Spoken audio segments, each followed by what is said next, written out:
Pre-dawn, September 2018. The rig's going out for an emissions test and hopefully getting certified as an RV, even though it's not done. A little nervous, make sure everything holds together. I got wiper seals in that you can probably tell are really close to the gap up top, so we're gonna see how that works. I've got to get the jack up yet. I've got my slides in. And I'm working on getting the roof down. So there's the layout of the rig. Here's the bathroom. Composting toilets set. Had to have that in for the RV inspection. You have to have 4 things: electrical, plumbing, heat, and a toilet. Fridge was another option. Mine's not here yet. So that's where I'm at. So I've got all my wires jimmied in the corners for the jacks. And I'll tell you, this thing is snug with the slide outs in and the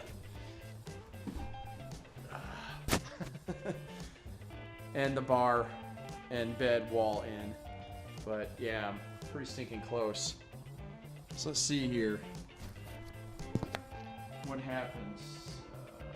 Green is down.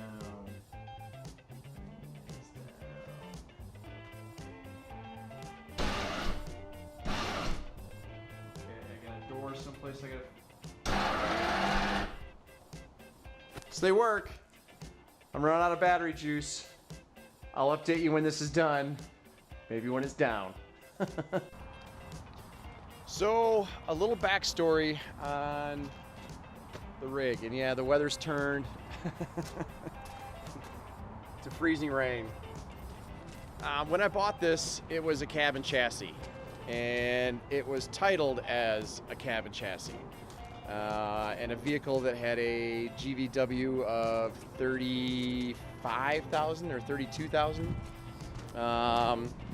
Either way, it's over 26,000, and in the state of Colorado, if you're over 26,000 GVW, which is gross vehicle weight, where are we at? Let's see if I can find it. 32. Yeah. So I'm at 32,000.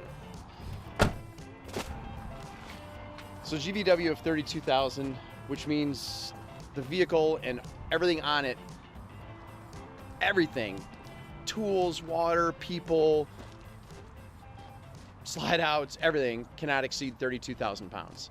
I'm at 21-ish, 22-ish, I think right now. But what that does is that puts it into a class for the Department of Transportation as a CDL vehicle, or you need a commercial driver's license to drive one of these things because it's over 26,000 pounds and it's a truck.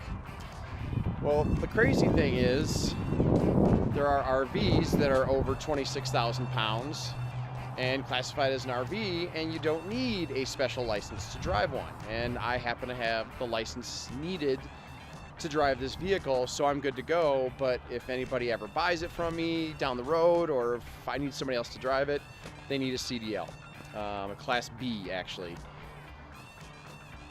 So that and the special license and the taxes are different for RVs. So yes, you can drive a 40,000 pound RV around, and you can be 80 years old, barely able to walk, and you can drive a 40,000 pound vehicle around as long as it's classified as an RV.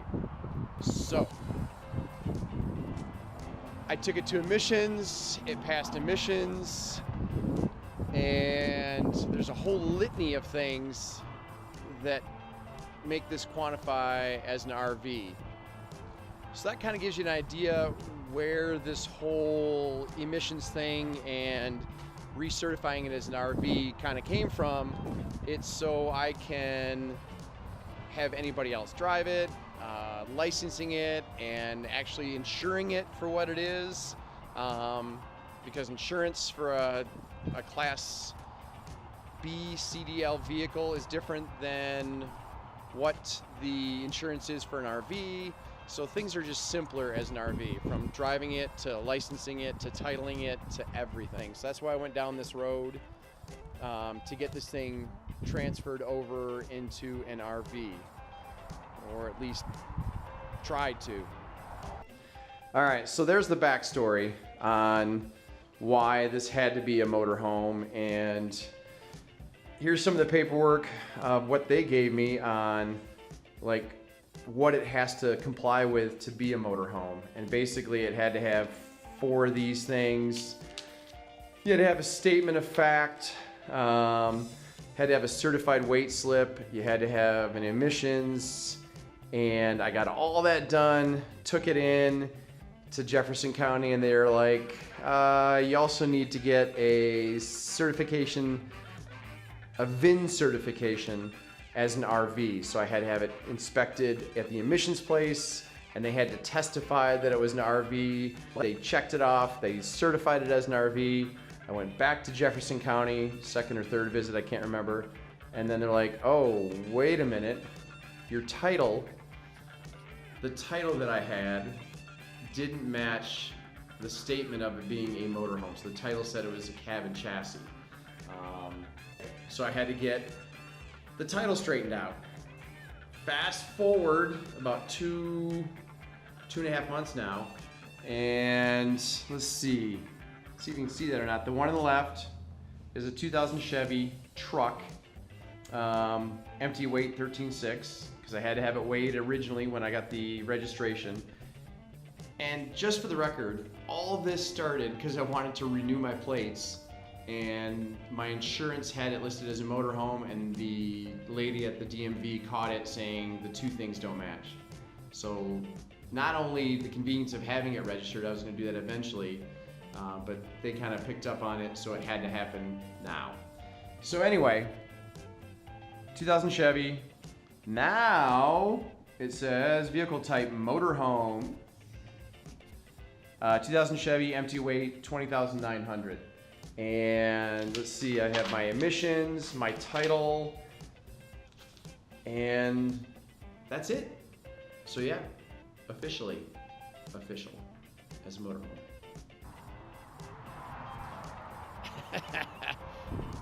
That is my new license plate with the 2019 sticker on it. This thing is actually an RV now. It's an RV, YouTube. It is officially an RV. I couldn't be happier.